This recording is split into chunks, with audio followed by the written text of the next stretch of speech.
mate kanen Wan Luo television na mero jolo yin kaneno yub melo gange mo chini tini ching baraja nino dwe abichel medremi abiro imwaga alibario piare abichel ania sande Akumu kongwa chake neno matipiru ye madiro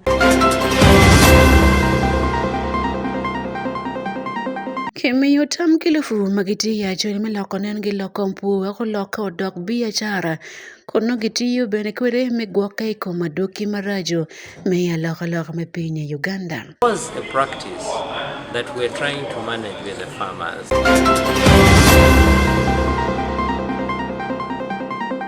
Christopher Nyero la George pa Wan Luo TV chiambi chilo tuila gete nyomaleng gin kidagone Phoebe Atim Kigulu City.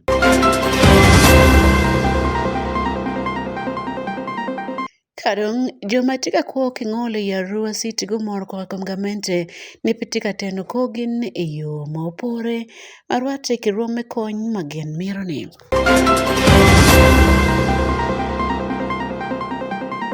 To use. He likes that it's big and lasts long. Anti-economy. I like that it keeps my skin smooth. Ate alina echovu. And the children like that. It smells amazing. Everyone is happy. Movit soap comes in 4 fantastic flavors. Movit family soap is truly soap for the whole family. Movit. All day confidence. Amore dori, Julian and Lorange mocho in competitor man, aye Wan Luo TV, and Wembotin Ania Sunday Akumu. Kemiyo tam kilufu magiti komal me Uganda me loko pugi wako loko dok biashara wako riem chan kabeno kelli miching dana magiti komalo melo Uganda. Long mane kar kwede kar magiti miyo kwenye bolu fume biashara kidong joma kan magiti pu magipero jami ya pura make yubu loko doko kwa amara biya Igulu City moke rutim biashara mapol magiti kabeno man kachel ni kwa kunyam lok ila kumdongo pume biashara la George pa Wan Luo TV Johnny Zani ujaga John obertie eyukman kongwanen matut kiboten kawaduchen wamete kiyuk milorange mochwin kore kikore.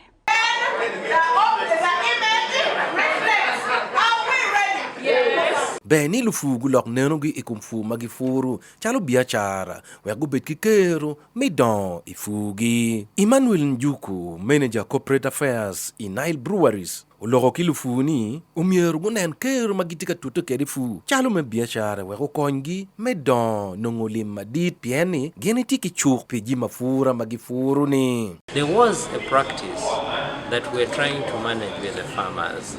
That because of managing birds come and nest in trees. Trees are good for rain, they're good for food, they're good for crop, they're good for us. However, the farmers would cut and clear because they want to protect the crop from the birds. So we're actually encouraging and supporting them to grow more trees and then managing the birds as we go. Because if all you do is that if you clear every ground where you're actually going to grow crop, it means that in the coming years you won't be able to grow. You won't have rain. It's going to be a burden. So we're working with agronomists who are actually advising on natural indigenous trees in every community where we actually grow. We're sure that the farmers understand. We're also encouraging farmers who are able to afford it to start irrigation, because many times there are water bodies within the community. Charles Okidi Kilama, Mathieu distribution manager in Nile Breweries, wajone pire tekto twal me gwako kaberu maurumuwa, dok dano duchu mirgo nen kid magiramo gwako keri kaberu maurumuwa karibel la fu, piane miti ma tekto twal lokma loka piny teka diyo luak mapol. Factory watiki gidma waduoni beans, makama chupa muti yotie pole wa stocking yeneje. Then we have the disposal side kama wa onyo gi ye kanen karne oromo and muke ne benetima wa duoko gi factory kama ki yubu chupa ke ye akwa ne chupa ko beru ka kere kindar me ngolo dan kelu atuo muke ne mapapa kawa o at the distributors point kama wano kelo bie we ye olo to bin enuni beneti ko ma wan wango kama ke choko chupa muti ti beru ti ye chupa enuni kaine no compiling manama no o kremano wati wa duoko factory jinja so kikunu ma kiromo sorting ki duoko factory ki duoko ma kiromo dumping gen. We also encourage our retailers kunyuju macharo ko makamegwa ki stockists ni gen mier kubeki bin enuni beneto maka kama chupa mugo muti oti ene gero miro kuchoko ke kinyo kidware di pot chupa enuni kichoko kidwaro yo kwene ginger. That is how we are trying to manage our income. Kadong Lucy Lamono dana makwai Gulu City eno miyo tam kilu fu me pieto jami chalo kabi anywagi kimo kene wapol la kata pieni chuke karatie bodul mapat magi yobu bia. Them is to grow more research, they got the sorghum, this wheat, I don't know how they call them. They grow more because there are more people consuming the Nile products. So those, let me say,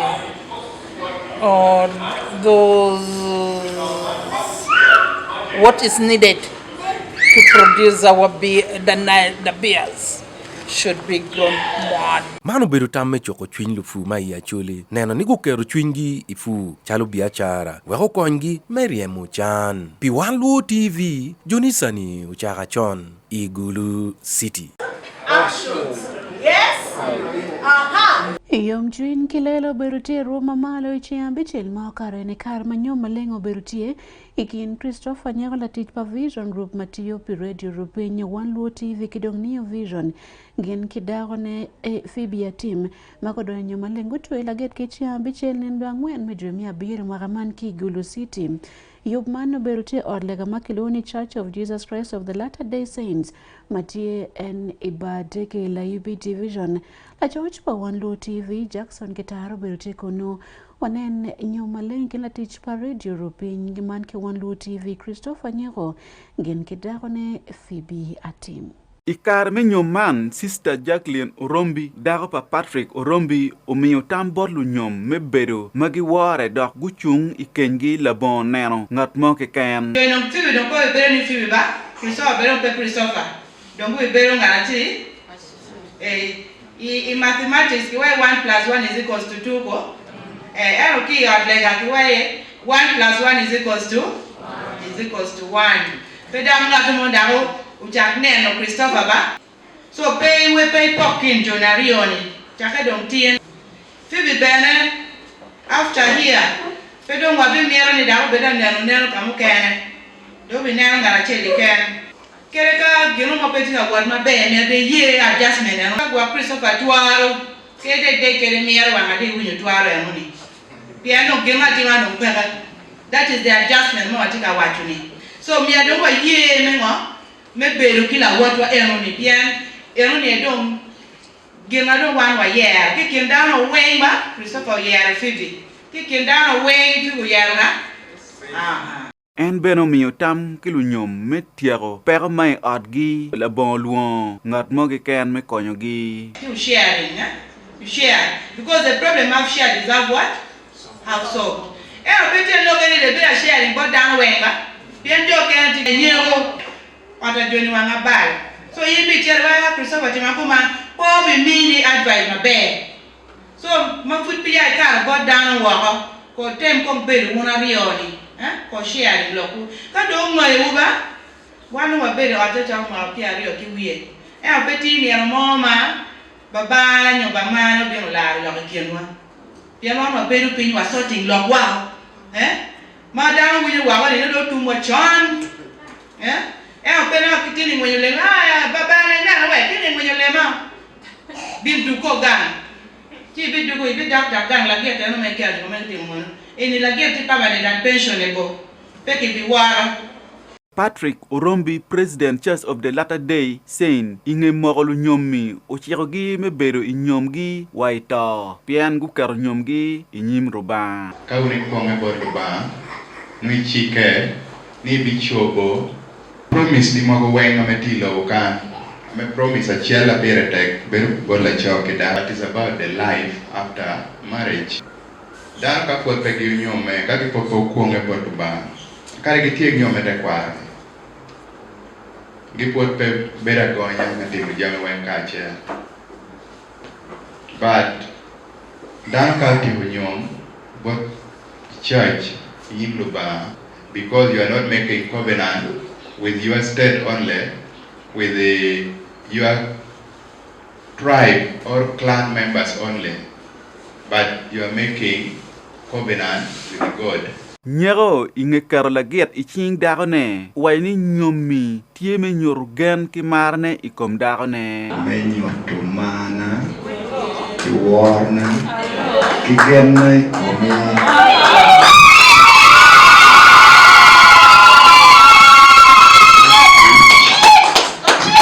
Yorkom ikarme pewo ikare tuju.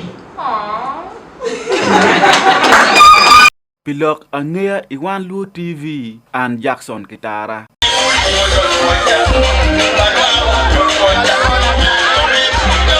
Wadire kwania matilo volao lutino kwan mia chil pier bichel mai kwan ya Duro Secondary School guti ko puonj mamalo bu Uganda monoloni patriotism gente kinotino kwan makaro mia bier madonki gang kwan man guti ko puonj mamalo bu Uganda ne chaka mageteke de yupman e mwaka libario ke pao ya dek yubni ni obelte tim chabet man ngat modoro dok beru wila wora aye oberu Isaac Mweru matelo ko DG mekwania district odir moken mapol ben oberu cheka lokilo tino kwan wekon yang be pachara pelo Uganda kidong bene marlo mani ya dana ketno monolo ke ni patriotism ni onen eni keyboard Solomon Okabo en oberu ya Duro Secondary School.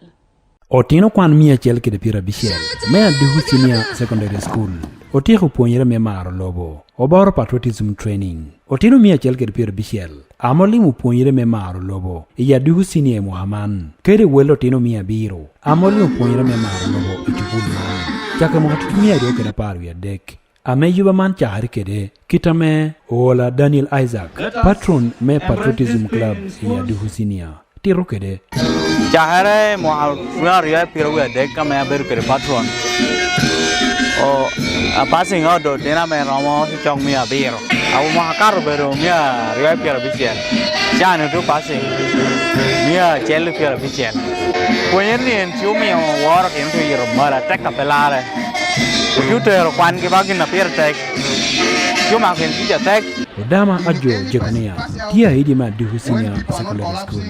This is my 7th year. You have not heard about students unrest in this school. Meaning that these are children who are law-abiding and they follow rules and regulations. You have been hearing people have unrest, strikes and so on. That is the meaning of patriotism. We don't need hooliganism. Our district is already in problems. People don't respect the roads. People don't respect night, they attack people.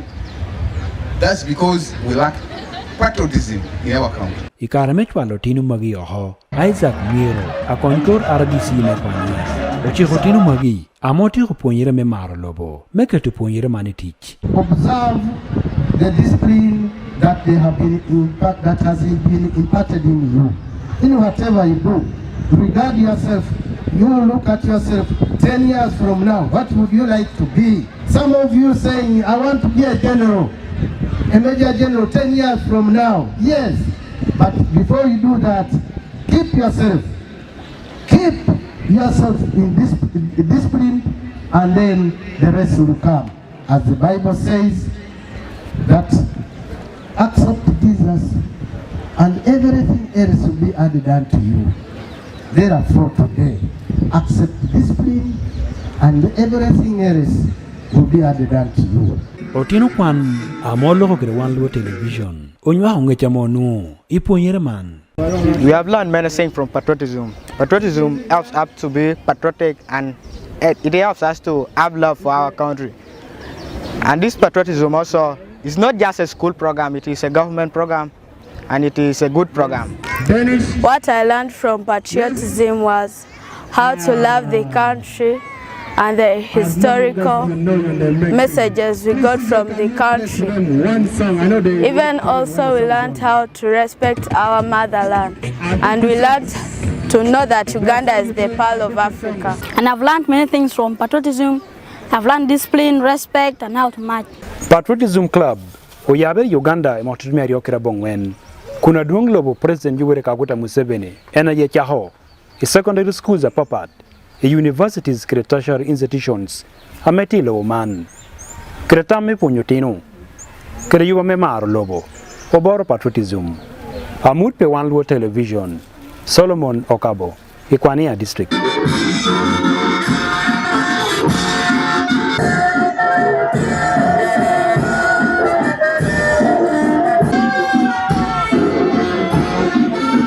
Kawadire manok ya pach mabene puti la ongai kwana bichel go berutie pom e ponye kidong bene piem manyoto dir mekati kidlokom tet manyana lokom gen mamoro luoni tet pamon man technology ikenje moken mapola tam gai kwan man go berutie piem nak bene piem adit tim utimne choki Gulu City e yo makelone Uganda Communications Commission no kati kwere man yo madit piem berutie kelone mon National Conference on Communication maote memo Kaman UCC House Mati Bugolobi Kampala Kimia Gumbulu Tiano Kwan Manyor Dear Magatuela Comter Kar Market Monitor Tinyoni Bamono Man Katka Dear Manyan Monoloni Innovation Jasper Gwele Beratimo Adoki Mekwet Market Man Bolo Tiano Kwan Kinon Katka Dear Manyan Pelotiano Kwan Magati Apach Municipality Kachel Kia Apach District Wanen Kivoten Jasper Gwele Kelly Kombeti Eyup Melorange Mochwin. Kula Bichel, Machine, Amati Apach.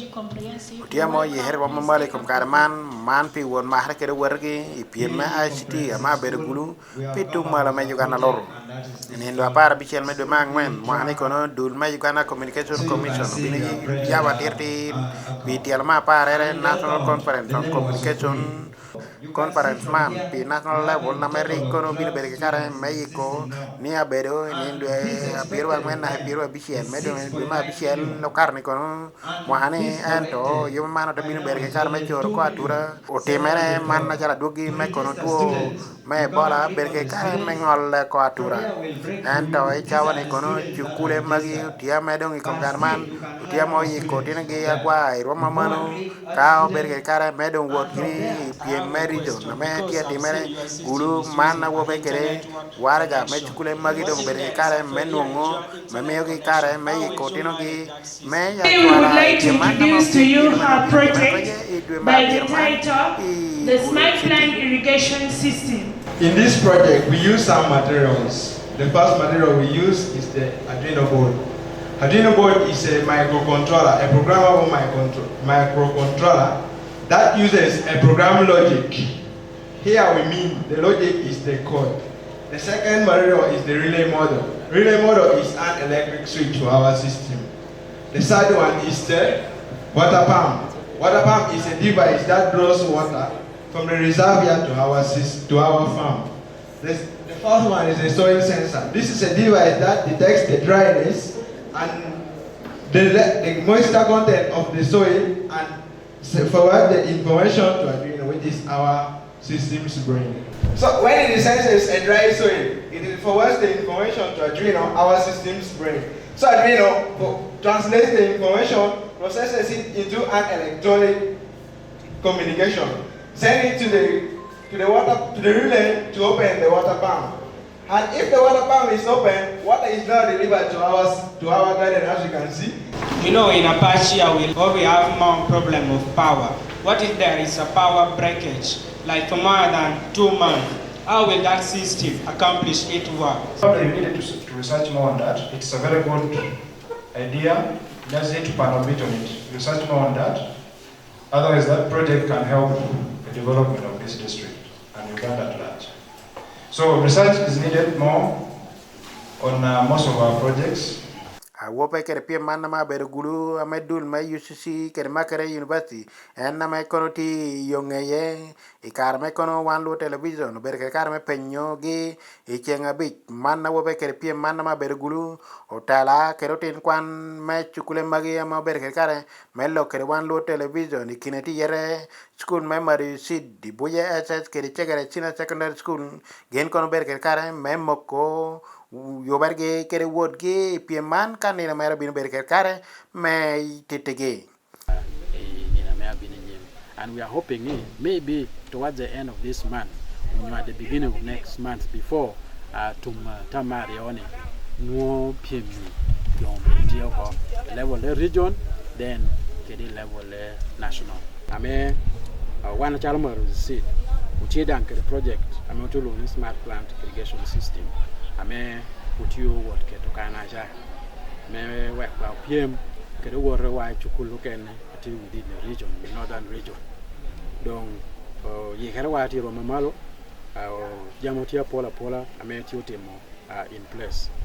We need a lot of support from the government, ranging from our ICT lab. We really need these computers to do all these kind of projects we are working on. Because when you listen to coding and the rest, without those computers, a government school cannot manage to buy computers that can accommodate all the students. So I feel like the government should provide more computers, mostly to our school, Maruzi Seed, and also extend to other schools. Nwal miro gina pe weha tina weha. Ti Germany cha mor dang. Chukul dang no ti jama Paul Matima. So ka ti no ka tu ke de kuri project a chal kiti. Yina nwal da miri chung ke de. Pe de weha ne chin chukul la ken. Pen dai cha or chukul no da petia ber. So ka ra ti no kuai ke ni ke konya ke ra tin chen moro. Tim gini ke project. No da miro ke konya dang. Pen gini dang kai cha dong. Utimer ko peber me konya chukul la ken ba. Konya na hanyual. Konya kom judu. Kori pieman konon dang ngobin ber ke kara me temere ya paj kon dul men nurin ena mo ber ke kara me yiko pichukule para chel me chini akere ko la meti ya paj municipality kera paj district aloro kana me Maru Yusit Secondary School tabir ber ke kara me loyo eka St Albert Technical Institute tabir na mario kon chegerese tabero na madek Wan Luo television jaspegwel ya paj municipality. Kia Rua City Mati West Nile Lomeo Padul Makiliwani Mono National Council for Persons with Disability Man Dulma Gordo Mati Walking Ol Gumor Komgamente Nipetika Mayo Limoro Mekonyo Yup Makikachi Kwen Meteno Kogen Magati Kwengono Party Kumalo Melo Uganda Kidong e West Nile Dulmano Birutika Ponye Meni Nario Menen Kiloko Matakida Magati West Nile Kilo Jomoken Magati ya Rua City Mike Walking Ol Waikat Kijimo Bokono Gin Kibot Gamente Wakati kidwana chel wekamente okara kono gen makitiki pero makikuo kingolo ikariman e West Nile kunum Robert Adiga Bultie Ponyeman wanen konglok makanyama pedan matikuo kingolo magitie e West Nile. We have a lot of work to do and we are dealing with peculiar issues of persons with disabilities. Council man obero piny iyup meni nario ma obero tie pilo member makiti ko ki West Nile ya ruo da kolega ni gamente o mior medlim makimiyo pendi mapol tie mamite weki konye ko padan mati ko kingono pat mati lobo Uganda kanye wek bene rome ko ge yupe malupe kilok polo member me council man ne tien madungi no ye chente manok lo ye tie board gindital dig jang teach me gankal me lo komon kicho tikidong don lobo mapere tekelo Uganda pien mono ikama gen gino ye chente dak bene pol jema kan mapol no timorem maperwate ke rome ko mameke Lilian Namokasa Mati Programs Manager me National Council of Persons with Disabilities owani mono gen kino jema pol madiko gi ento chena makino tima noko twal kono jema pol te makemiar ke bod gamente melubu Uganda. We are dealing with peculiar issues of persons with disabilities. So we would love to have our budget enhanced at least to a tune of 10 billion. So that we are able to serve people with disabilities. Khadija Aliru Councilor Madago Machungbi Jomatiki Ngolo ya Rua City Mani Council Madit owani mono jima pol tima god akmene mapegi no matipetika kare omiona gamente omedlim kebene kitme go yupi gen wekolo to kiten ko gen matiko kingolo and ki West Nile. Community services, when we trickle down to the local government, you find that all the special interest groups mention the youths, mention the persons with disability, the older persons, the workers, all of us are under, the entrepreneurs, all of us are under the community services. And you find that this is the least funded the community department across board. Karan Madit Padulman, Egankalme Gender Labor Getting Social Development, Osborne Turia Singura, Omoni Monoti Council Angwen Maginoli Manok Dong Loyo Enter Dong Begin Man Council Pajomatiki Ngolo, Dong Noli Manok Loyo Kinjo Angwen Duju Manli Mano Akibod Gamente Melo Uganda. Government has been giving persons with disability resources to do through its ministry and the Ministry of Gender everywhere, but the budget is still very low. Even when you look at the 4 councils that are under the National Secretariat for Special Interest Group, it is the Council for Person with Disability that is less funded. Karibet Kumano Joyce Achan Mati Minister Matiri Pilokomon Kichot Kidong Don Lobo, Manan Locom Jomati Walking Olo Yeni Mono Perotica when Gibilo Matek, Wekamente, Medli Makimio Pe Department Man, Wero Jing, Kitmekono Padan Mati Walking Oli West Nile, Kidong over Uganda Low. Depend on your government money. We need to go out and look for money. Pelorange Martin, Wan Luo Television, Robert Adiga, Kiarua City.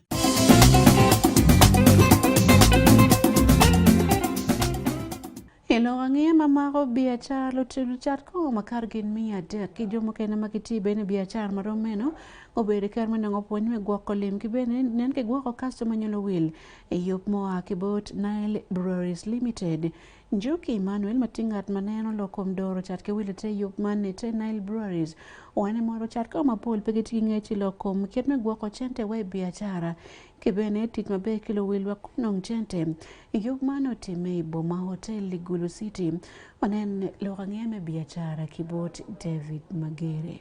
Machalo yume ilumalo kit kwiri kidiro me gwogole mikin luchat wil tutwale joma gitimo biachara me chato ko kijimu kene maberi otmato ko dul magiluoni Nile Breweries Limited man dul mayubo ko ilobo Uganda kukati kidir manyen menene gifonyo oloto lutim biachara lok me chato ko mapoli Gulu City iwelme mia de kolo kon joman noti Gulu City ikaberi mo kene murumu machalo districts mapapad me tiurumu Gulu City machalo moro amoro kibene buda choli mukene machale kunya me acholi yuman motimeki boma hotel icham biti nikono okelo chadwil mapola tira kon dulman Nile Breweries guten kwat kachiel ki dul magiluoni NSSF dul achiel magiluoni MTN ki dul mukene machala ability mene anigi miyo ngej bod joman noni Emmanuel Njoki matim manager corporate affairs in Nile Breweries Limited kono otero mirgi ikom yupman mene olutogi iluke pa luchat mamegi mapolkare gingi miyo kwa board gi machara. We have decided to train over 1,500 retailers. Many of them are bar owners where you go to watch a football match, to catch a World Cup playoff, or to actually communicate and connect with your friends, but also maybe grab a drink at the end of the day. The reason we are doing this is because these are key stakeholders in our communities and in our value exchange. As neighbors, we don't meet the consumer directly. We go through a distribution system. Distributors move to retailers, to stockists, and then they also supply to the bar owners who are the retailers. So we are interested in their success because their success means our success. So this year, we are very specific about teaching them skills that we think they need to grow better, about stock taking, proper stock taking, about keeping your money and splitting and making sure that your personal money is separate from your business money. We're talking about the value chain, how to build relationships with the people around you. We're talking about employment because bars are part of some of the biggest employers in every community. Noni Lucy Lamono, tiela chat kon achiel macharo kon iba degala ibi division ni Gulu City. Ojolo fonye man kon wachebo ilo ruwa metemo biachare totwale yo melim. Chabit nam saving while the capital kum dita lim dong mi widungo the product ene da gagwak chena weng ento wiye mo ne manyatene. And then secondly, personally, I'm saving at least in a day. So that in the end of the month, I can get something which can get on more product in my genomo can you may stock. Inoni Pamela Turia Temba Matie Mass Market Manager Mangat Mador Lok Mechar Will Bodul me NSSF Kono Oterni Gitika Iloker Mechar Will Kin Lwak me Gulu City Kilo Bachole Ni Woki Yop Machalo Kidman. So this product is a product that we come to share with the growers and retailers, because we know that many of the retailers and growers and farmers, they would like to save. Yeah? So we decided to partner with the national breweries, so that we can, educate the retailers and growers on the need to save and what they need to do and how they can actually save. Because for the longest time, everybody thought that NSSF, you get your money after 50 plus years. So that is now a thing of the past. Yes, there's the mandatory where your employer contributes and you also contribute, but then now this particular product, Smart Life Flexi, it enables you to save, with the goal in mind, and then you're able to withdraw your money as and when you need it. Inoni Charles Okidi Kilama Mati Regional Manager Nyongat Madoro Lok Mechat Kewil Regional Distribution Manager Paro Nile Breweries Limited Ikomalome Uganda Oterone Yupmanti Mabe to Twa Dok Tieme Ilukero Paluchar Will Ingeo Motka Nano More one watiki challenges as chain can be running businesses. One wigi ba cha mukane watawane kayinde ya ba makamigi kere ko me ba mi chere mat me nono kere jo matigan mi gero jo mat ko me nono. But one watika for the business in most cases when it's a separate legal entity kene wa yin kai chero kama to ko ba makamigi mi ro chul pere. So now ngo makonyo we gin ne kubed mabe ko konyo diri mayene yetieni konyo wa me we ni ngo the survival of the business your business kara me ko ne kubed la mal ka waneno mo northern Uganda businesses maka make ma one way yawni won ba mo ron ya ko biashara pi mwaka chela rio business yero chito pingo no financial management ti maraj human resource management no lutin magiti ugore ti maraj customer handling ti maraj. So tell can training in the kilo me we konji kin me handling customer kin me nano finances ni ko ben mabe kin me handling do teach ino man kono no mirne ikinje makwen magetemo me kubulo charwil maino gen ke gamo ko ki Bot Nile Breweries Limited rwama malo kono gitiyo gi nyoy pamono me internet kinje mukene machalo yo me ilo kero me charwil di teach kill technology nyo don lobo dero nyonyo manyen lo range kom chat ke wil i Wan Luo TV David Magere.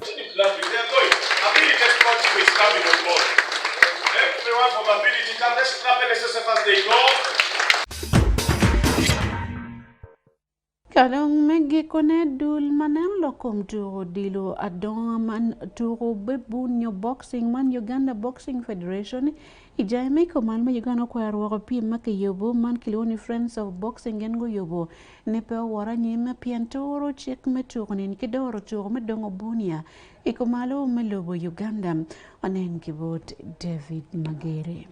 Dul Madoro Dongobun ikomalome Uganda magengi kubu dul madit mador lok me dongobuni Uganda kulo man Uganda Boxing Federation nyo UBF man jaeme Gulu City nyo kumalome Uganda gutiro kwero wako yup me dongobun matika bino madul mo magengi wani pege ngeo tika yobo yup meno mamero teme itumdwe man ki Gulu City ino lok ma ki bolu diro me Uganda Boxing Federation Northern Chapter kono gumoko ni yup me dongobun matika bino beru yup mo mape Uganda Boxing Federation uyobo dok meno yup manoti iwiali karibeti neno pa jone no tiegire menene oltogi ilo neno me dongo vun ki bene galo wang ki bene mirgi gwak me no lim ki gin makumeno magen ge wayni no mero uwok ki tetwero pa Uganda Boxing Federation. Dennis Mulindra udonga matingat madoro Uganda Boxing Federation ki kumalo nyoni UBF Northern Chairperson umogo ni lokma aki bola ditma mege ki office me UBF Kampala mogo ni kid yup mo ke ken me dongo vun mere dul me UBF ayo yobe dong vunman matika bino ni madul pa jomogo makongen go beru bene i Uganda Boxing Federation gitika yubeni loye gi pen chik ma megi doki chik me dor tu ma megi ma president me Uganda Boxing Federation Muhangi otiro kwero wako yub meno do mo aje kakar ni joman o mer pegen go meta nyim ke yub man pian no gitika tor chik dok giromo no pe ko madit adada sing kombele ken man look ke article market law spot law market law 2023 ma Mio Lodge Mebero but Uganda Boxing Federation. Ero chonno Uganda Boxing Federation odor amateur ke professional no te pat. Ero government nyo ke parliament me Uganda go noni to chala boxing merobet under one governance. Mano bear under one body. Makombele kelo check en manodong Uganda Boxing Federation no controlling. But all in all, jibine chao kene petika beri yore. Makombele kene to ma ketika mere yoponemo ubelo chalo friend of boxing magebo yobo to ne belo. Iboma ni de pida kachel make winyo joke na barakata ke ya mapa mer mention nyingel moiken. But ene penote ka wata ken ma check me to belo kere. Ma alego ni jo mage wunge lok me to wa we la ko wunu to ma jo ken long sa na wa ne a chule gete ka ne chelo chene chupa. Wa we ko le ene wan ma wa nge lok to la dit gang ber ki gang ber ni la dira chi. So kai nan jo ma lo to boxing ge wa ne we in a yob to kon professional kon amateur. Merna non clearance but Uganda Boxing Federation. Inomo linda mer ni meno pikar malaj gen ke beru ka yobu yup me dongo vun ma papat ma konyo ilu wako ker me dongo vuni ko malme Uganda kin bulu ki jo ma papat ma kin giti mon ma gen gitam ni ka gen giti utij ma chalo kin meni yo me tuku o mero bed gin ma wok kita twer ma megi doko wori yo me che tiki chunya pare no we take confusing with funds where funds chalo na angere ni me be right an pa tiki chunya mo marai lok me tuku an chalo won kom ati kichun ma be man no chao ken la tu ma bot ba kombe ka no tu ma bo tu ma ke mi yele ke mo ene be well and good ka no gan chao mo no cha bun ene wan e gen wan mero en we down chel gan kwan we down chel ga tu e ga wa cha lo ka ni mo le na te mel joko tu ko mo ni te ka mel joko no wa follow we no kita jimi protocol woro kere ne we ine yo tu me no clearance but federation wabulopo karma Kenya go bino wato ke team me gulu kan nye ya chole ma wato ne obero gulu community pare iyo nyama we opo ne ke trovo don gulu eto ke me wa guideline we antel won come mate chal northern boxing chairman still me la non clearance but Uganda Boxing Federation. En kono wai ni ka jomana dagi meroni gi konje ge yo mano mer gu katika kare kawe gen gi bed ping ka nyak tam malope kiner pa joman inoni dragon kidega ngad matika dorwe yo matika bino idongo vun ma gen gi wani tieme ilwo ko talent nyo mot me dongo vun ma ukane wa kin lutino ki buluni o moko ka kare ikar matika nyak tam ki platform achel man me vision group kono o tero no ni yo man boteme ni de piadek wi achel medwe ma biro enini kono bukelu dong vun mateni roma papa dok nergi atirane tieni o mergi dong roma dong vuni ko malme Uganda magen ge wayno dok ping tutwal gen wayni yup meno no peti ka nero gi moma pat kono do me ilu ker pa vulma papa mati ko malme Uganda we ko gen ge katika ka ne mergen gi dong vun rom mamalo en kono ikar magi penye pilok ma UBF o kwer woni gen pege meta nyimi kono en pe ogamo lok meno kono wayni furno tie matijo mare no ti gym ka tim training ma en wachi lok meno no don foot pero mo gamone ati gym no odon konkalo jam telefon ati gym ino dul magi kon go ber ki tele karma karngech I dul me Uganda Boxing Federation ki dul mo ma papar ma gen gi don lok me don vun beru chalo winye mati ati beru pere wa ko ngat man yobo yup karibeti UBF wa gen gi yobo yup ta check me don vun lo Uganda donc tie ma chalo ti bot gi no mergen kon go ber ping me nano oloto kari mir ki tie me ilor ker me don vun mergen ne gi tiyo ki dano mano petor check me dongo vun mo lendra o wajini gen gi be beru ping dok gi binano yo me konyo gi makche winyetie chi yo meno be beru kakar ko no UBF nyo Uganda Boxing Federation ye konyo gi loka nge kom toure Wan Luo TV David Magere Igulu City